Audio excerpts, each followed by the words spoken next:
சென்னையிலேருந்து சுமார் 30 கிலோமீட்டர் தூரத்தில் ஓஎம்ஆர் ரோட்ல அமைஞ்சிருக்க திருப்போரூர் முருகர் கோயிலை பற்றி பார்க்கலாமா இன்னைக்கு.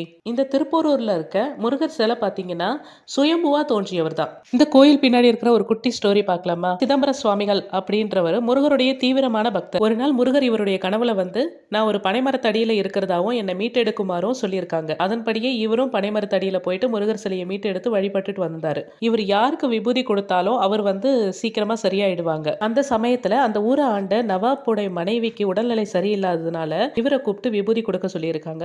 இவரும் அதன்படியே விபூதியும் கொடுத்திருக்காரு. அவங்க சீக்கிரமா உடல்நிலை தேறி வந்துட்டாங்க.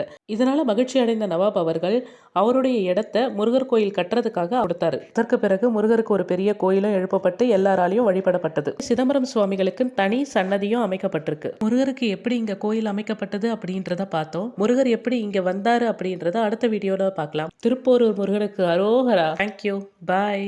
இந்த மாதிரி கோயில் பற்றின இன்ஃபர்மேஷன்லாம் தெரியறதுக்கு நம்ம சேனலை மறக்காமல் ஃபாலோ பண்ணிக்கோங்க.